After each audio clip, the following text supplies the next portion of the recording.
I never expected that a simple evening could turn my world upside down. The sun was just setting, casting a warm glow through our living room window, but the light felt cold against my skin. I had just returned from a long day at work, ready to unwind, when I saw Nathaniel's phone buzzing on the table. Curiosity tugged at me. What could be so important? I picked it up, heart racing. I knew I shouldn't invade his privacy, but a voice inside me urged me to look. That voice grew louder with every chime until I finally unlocked the phone. What I found made my heart drop. Messages filled with sweet nothings, intimate plans, and promises whispered between Nathaniel and someone I didn't recognize. The words on the screen felt like daggers, each one cutting deeper into the trust I had built over years. No, this can't be true, I whispered to myself, shaking my head in disbelief. My hands trembled, and I could hardly breathe. I felt a mix of shock and anger surging through me. I had always believed in our love, and now it felt like a cruel joke. My mind raced with questions. How long had this been going on? Did he really think I wouldn't find out? I could almost hear his voice, dismissive and casual, as if nothing was wrong. The thought ignited a fierce determination within me. I would not let this betrayal define me. I would turn my pain into power. I stormed into the kitchen where Nathaniel was preparing dinner. "We need to talk," I said, my voice steady despite the storm inside me. He looked up, surprise etched on his face. "What's wrong?" he asked, feigning ignorance. "Don't play games with me, Nathaniel." "I saw the messages," I said, crossing my arms. The anger bubbling inside me felt like a fire, ready to explode. He shrugged, a casual dismissal that only fueled my resolve. "You're overreacting. It's nothing serious." "Nothing serious?" I almost laughed, though it came out more like a sob. "You're cheating on me, and you call that nothing?" His nonchalance cut deeper than the words themselves. In that moment, I realized that I was no longer the perfect wife he thought I was. I was a woman wronged, filled with a burning desire for justice. "I will not just sit here and let you disrespect me," I declared. "I will make you see what you've lost." I took a deep breath, feeling the weight of my promise settle in my heart. I would not be the victim in this story. I would become the architect of my own revenge. I would reclaim my power and show Nathaniel the consequences of his betrayal. As I walked away from him, I felt a rush of determination. I knew the road ahead would be challenging, but I was ready to embrace it. The perfect wife? That was yesterday's news. I was ready to become something stronger, something more fierce. What would it take to turn the tables? What kind of revenge would match the betrayal I felt? I didn't have all the answers yet, but I felt the fire igniting within me. This was just the beginning. The colors of my life were about to change, and I was ready to paint my own destiny. With each passing moment, the pain of betrayal transformed into a fierce resolve. I would gather information, watch him closely, and learn everything I could. I wanted to know what made him tick, what he thought he could get away with. And the more I learned, the more powerful my plan would become. As I lay in bed that night, the weight of my thoughts kept me awake. Could I really do this? Could I take back control? The answers were murky, but one thing was clear. Nathaniel had awakened a side of me that had been dormant for far too long. I was no longer just a wife. I was a woman on a mission, and I would not rest until I had turned my pain into power. In the months after my heart shattered, I wore the mask of the perfect wife. I attended every dinner party, every social event, and every gathering with a smile plastered on my face. Inside, however, a storm raged. I was a performer in a play where the script was written by betrayal and anger. "Wow, you look lovely tonight," a neighbor complimented me at one of Nathaniel's work events. I smiled and replied, "Thank you, just trying to keep up with all of you."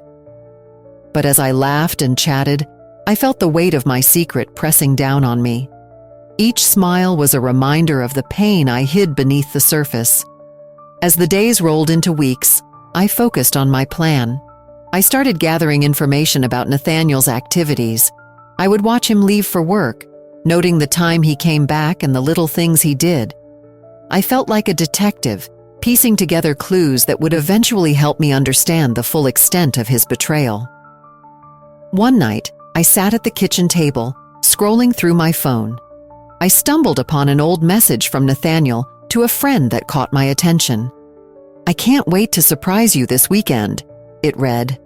My heart raced. Who was he surprising? My mind spun with questions. I needed to know more. That same evening, I met with Melanie, my closest friend.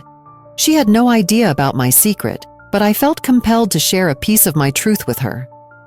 "Mel, can we talk?" I asked, trying to keep my voice steady. "Of course. What's up?" she replied, her eyes bright with curiosity. "I've been feeling a bit lost lately," I confessed, feeling a tension release as I spoke. "I suspect Nathaniel is hiding something from me." Her expression shifted, and she leaned in closer. "What do you mean? Is he cheating on you?" I hesitated for a moment, searching for the right words. "I don't know for sure, but I found some messages that don't sit right with me. I just need to figure it out." Melanie nodded, her expression serious. "You know I'm here for you, right? Whatever you need." The support felt good, but the internal struggle was still there. I questioned the morality of my plan. Was it right to seek revenge? The desire for justice clashed with the lingering pain of betrayal. I would sometimes lay awake at night, staring at the ceiling, wondering if I was becoming someone I didn't recognize. During one of our conversations, Melanie brought up her own issues. "You know, I've been through something similar with my ex. He lied to me for months. I never saw it coming." Her voice trembled with emotion, and I could feel the weight of her pain. "I'm so sorry," I said softly. "It's hard to believe in love after something like that." "Exactly. But you have to remember that you're not alone in this. We can find a way to make it right." Her words sparked something inside me. I was not just a victim. I had power, and I was not going to let Nathaniel's actions define me. As I continued to observe Nathaniel, I felt a mix of determination and fear. I watched him laugh and joke with friends, completely unaware of the storm brewing inside me. It was infuriating. I practiced my smile, perfecting the art of deception. At dinner parties, I would engage in conversations, my laughter ringing out like a beautiful melody, while my heart felt like a heavy stone. One evening, as we sat down to dinner, he turned to me and said, "You've been so quiet lately. Everything okay?" I looked into his eyes, searching for any hint of remorse. "Oh, just a lot on my mind," I replied with a smile that felt more like a mask than an expression of joy. "You know how it is." In that moment, I realized that my facade was my greatest weapon. I was not just playing the role of the perfect wife, I was gathering strength, preparing for the moment when I would strike back. And as the weeks passed, I became more confident in my plan. Each day brought me closer to the truth, and I could feel the fire of revenge igniting within me. I was ready to take control of my life again. My world shifted one evening as I sat in my living room, staring blankly at the wall. The weight of Nathaniel's betrayal hung heavy in the air, a constant reminder of the lies that had built the life I thought was perfect. Just then, my phone buzzed. It was Melanie, a close friend who had always been there for me. I answered, and her voice crackled with urgency. "Hey, can we talk? It's important," she said. I could hear a tremor in her voice. "Sure, come over," I replied, my heart racing. What could be so urgent? When she arrived, her eyes were filled with a mix of fear and determination. She sat across from me, and for a moment, we just stared at each other, both knowing something was about to change. "I need to tell you something," Melanie began, biting her lip. "I found out that David has been cheating on me." My breath caught in my throat. "What? Are you sure?" I asked, feeling a rush of sympathy and anger. "Yeah," she said, her voice shaking. "I saw messages on his phone. He's been seeing someone else for months. I don't know what to do." The pain in her eyes mirrored my own. "Melanie, I'm so sorry. This is awful," I said, reaching out to hold her hand. "But you're not alone. We can figure this out together." As we talked, something shifted between us. We both had been wronged by the men we trusted. The bond of our shared pain turned into something powerful. We began to strategize. "What if we combined our strengths?" I suggested, my mind racing with possibilities. "We can expose them, show everyone what they really are." Her eyes lit up with a spark of hope. "You mean like a plan? Together?" "Yes. We can gather information, find out what they're up to. They think they can get away with this, but we'll show them they are wrong," I said, feeling a surge of excitement. Melanie nodded. "I like that. It's time we take control instead of letting them hurt us." We spent the next few hours brainstorming. Every detail mattered. We shared stories, ideas, and even our fears. I realized this was not just about revenge for me anymore. It was about standing up for both of us. "Have you noticed anything strange with Nathaniel?" Melanie asked, tilting her head. "Like, who he's been hanging out with?" I thought for a moment. "Actually, yes. He's been acting really distant. I caught him texting late at night. I always brushed it off, but now I wonder." "Let's keep an eye on them. We can track their movements," Melanie suggested, her voice growing more confident. The idea excited me. "We can be like detectives. We'll find out who they're seeing and what they're doing. This is our chance." Our plan grew clearer as we continued to talk. We would gather evidence, document everything, and then confront our husbands together. There was something exhilarating in the thought of not facing this alone anymore. As we wrapped up our meeting, I felt a sense of camaraderie blooming between us. It was no longer just my fight. I had a partner, and together, we were stronger. "Thank you for being here, Melanie. It means a lot," I said, feeling a warmth spread through me. "We can do this. I know we can." Melanie smiled, her eyes shining with the same determination I felt. "We will get our justice. They won't see it coming." As she left, I felt a surge of strength. I was no longer just a woman scorned. I was part of a movement, a sisterhood reclaiming our stories. The pain of betrayal had forged a bond between us, and together we would rise from the ashes of our pasts, ready to fight for our future. The evening was warm, but the air felt electric as I entered the crowded room. Laughter and chatter filled the space, and I plastered on my best smile, determined to blend in. Nathaniel stood across the room, his charm on full display. I watched him, my heart racing, not just from anger, but from the anticipation of what was to come. Then it happened. I caught him sharing a laugh with a woman I didn't recognize. Their connection was undeniable. The way he leaned in closer, the sparkle in his eyes as he spoke to her, it felt like a dagger to my chest. I had seen that look before, and it wasn't meant for me.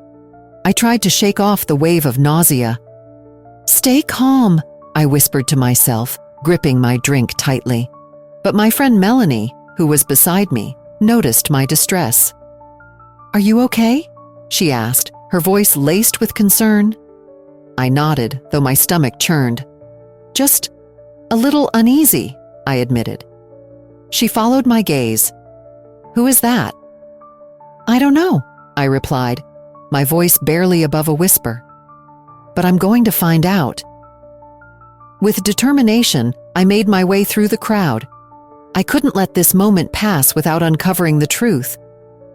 As I approached Nathaniel and the mysterious woman, I steeled myself for what I might learn.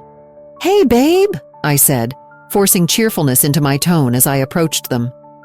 Nathaniel turned, surprise flashing across his face.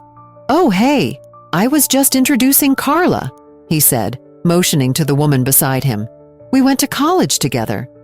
"Nice to meet you, Carla," I said, forcing a smile. "So, you're an old friend of Nathaniel's?" Carla smiled back, but there was a glint in her eyes that made me uneasy. "Yes, it's been years. We shared some fun times." "Fun times?" I echoed, unable to hide the edge in my voice. Must have been quite the experience. Nathaniel shifted uncomfortably, and I could see the gears turning in his mind. Right, he said quickly. "Just old memories, you know." I wanted to scream at him, to shake him until the truth spilled out. Instead, I took a deep breath and turned my focus to Carla. "So what exactly do you remember about those fun times?" Carla hesitated, a flicker of uncertainty crossing her face. "Oh, just silly college stuff," she said, her smile faltering. "Really? Because I've heard that college friends can sometimes have, well, deeper connections," I said, my voice calm but firm. Nathaniel opened his mouth to speak, but I raised my hand. "No, let's let Carla answer." The tension was thick, and I could feel the eyes of others on us now. I was no longer just a wife. I was a woman on a mission. Carla's gaze dropped to the floor, her confidence wavering. "I mean, we did have some fun parties," she said softly, avoiding my eyes. "But it was all innocent." "Was it?" I pressed, feeling a rush of adrenaline. "Because I can't shake the feeling that there's more to your story." Nathaniel stepped forward, his voice low. "This isn't the time or place for this, Sarah." I shot him a glare, feeling empowered by the conversation. "Oh, I think it is the perfect time. After all, the truth has a way of unveiling itself, doesn't it?" Melanie appeared at my side, giving me a nod of support. "We need to know, Nathaniel. It's time to stop hiding behind your lies." As the crowd around us buzzed with curiosity, I felt a mix of excitement and fear. The stakes were higher now, and I could feel the layers of betrayal beginning to peel away. This was just the beginning. "Let's talk," I said firmly, locking eyes with Nathaniel. "You owe me that much." He hesitated, glancing at Carla, who looked equally uncomfortable. I knew then that I had the upper hand. The truth was coming, and I was ready to expose it all. The day had finally come. I stood in front of the mirror, taking a deep breath as I adjusted my hair. My heart raced, but I couldn't let fear take over. Today was the day I would confront Nathaniel. I felt the presence of the women I had grown close to, their support wrapping around me like a warm blanket. We had shared our pain, and now we were ready to fight back together. As I walked into the living room, I found Nathaniel sitting on the couch, scrolling through his phone. The sight of him made my stomach churn, but I pushed the feeling aside. "We need to talk," I said, my voice steady. He looked up, surprised. "About what? Is this about that dinner party? I thought we agreed to just enjoy ourselves." "No, Nathaniel, it's about you. It's about your lies." I took a step closer, feeling the weight of the truth behind me. "I know everything, about you and her." His face fell, confusion flickering in his eyes. "What are you talking about? You're being dramatic." "Dramatic?" I laughed, a bitter sound that echoed in the room. "You call cheating on your wife dramatic? You think I would just sit back and let you get away with this?" He stood up, his expression shifting from disbelief to anger. "You don't know what you're talking about. It's not what it seems." "Oh, really? Then why did I see you whispering to her last week?" I felt a surge of courage. "You think I haven't been paying attention?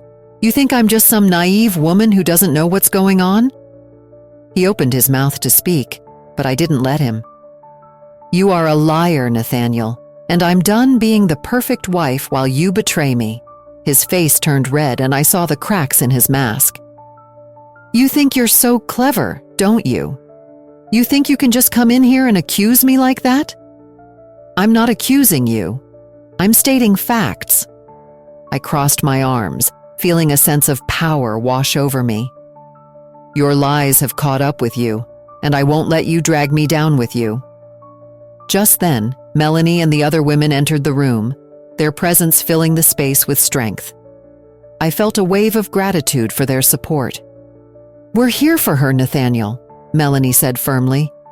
You can't hide from the truth anymore. He glared at them, trying to regain control of the situation. This is between us. No, it's not, I said, my voice unwavering. You made this a public affair when you decided to cheat. Now, you will face the consequences. I can't believe you're doing this, he spat, frustration evident in his tone.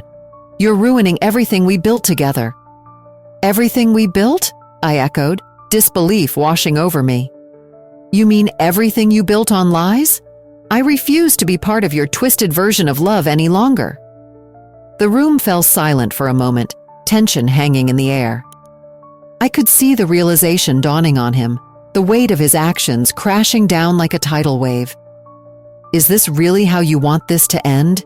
He asked, his voice softer now, almost pleading. It's how it has to end, I replied, my heart steadying. I deserve better than this. I deserve honesty, respect, and love, not betrayal. He looked at me, his expression shifting from anger to something resembling regret, but it was too late for apologies. I had already made my choice. As I turned to leave, I felt a lightness in my chest, as if a heavy weight had been lifted. I hope you find what you're looking for, Nathaniel, I said over my shoulder, but it won't be with me. Walking out of that house felt like stepping into a new life. The air was fresh and the burden of his betrayal began to fade. I had confronted him, and in doing so, I had reclaimed my power. This was just the beginning of my journey to rediscover myself, and I was ready to embrace whatever came next. In the aftermath of my confrontation with Nathaniel, I found myself in a whirlwind of emotions. The weight of the truth hung in the air, but there was also a lightness that I had not felt in a long time.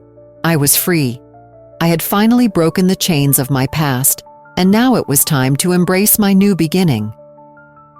I met Melanie at our favorite cafe, a small, cozy place full of warm colors and laughter.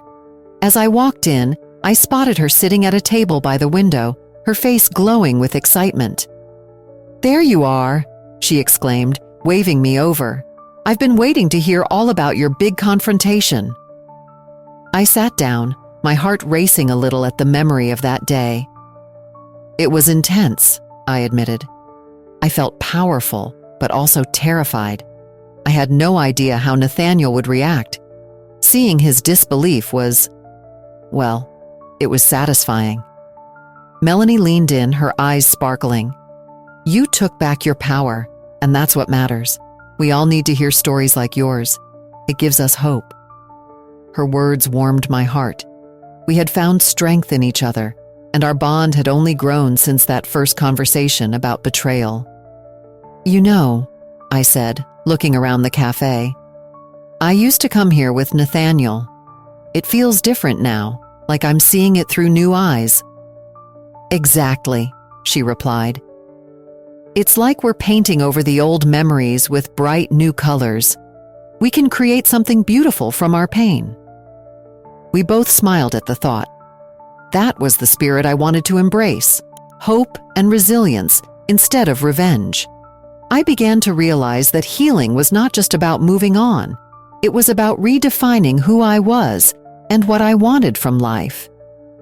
Over the next few weeks, I spent more time with Melanie and the other women who had joined our little support group. We gathered regularly, sharing stories, laughter, and tears. Each meeting felt like a step closer to healing. One evening, as we sat in a circle at Melanie's apartment, she suggested, "Why don't we do something fun together? Something that celebrates our new beginnings?" Everyone's faces lit up with excitement. "What do you have in mind?" I asked, intrigued. "Let's have a paint night," she said, her enthusiasm contagious. "We can express ourselves, let go of the past, and create something beautiful." "Sounds like a great idea," another friend chimed in. "I haven't painted since I was a kid." "I'd love to join," I said, feeling a sense of freedom wash over me. It's time to let my creativity flow. The night of our paint party arrived, and the atmosphere was filled with laughter and chatter. We laid out canvases and paints, each of us ready to unleash our emotions onto the blank surfaces. As I dipped my brush into the vibrant colors, I felt a surge of inspiration. I painted with abandon, letting my feelings guide my hand. "This is amazing," Melanie exclaimed as she stepped back to admire her work. "Look at the colors we're using. It's like we're pouring our souls onto the canvas." I nodded, lost in the moment. It feels freeing, doesn't it? Like we're transforming our pain into something beautiful. As I added splashes of yellow and blue to my canvas, I thought about how much I had changed. The old me was gone, replaced by someone who was learning to embrace life's possibilities. "You know," I began, looking around at my friends, "I thought revenge would make me feel powerful. But this is true empowerment." Melanie smiled warmly. "We are stronger together, and we're creating our own stories now. This is just the beginning." That night, surrounded by laughter and splashes of color, I realized that my journey was not about hurting Nathaniel anymore. It was about healing myself and celebrating the friendships I had formed. We were women reclaiming our lives, and I was ready to embrace whatever came next. The true victory lay not in the past, but in the beauty of our new beginnings. As I stepped back to admire my finished painting, a sense of peace washed over me. I had painted not just a picture, but a new chapter of my life, one filled with hope, resilience, and endless possibilities. Share this story if you believe that healing and empowerment can emerge from our struggles. Leave a comment about a time when you transformed pain into beauty, and subscribe to our channel for more inspiring stories like this one.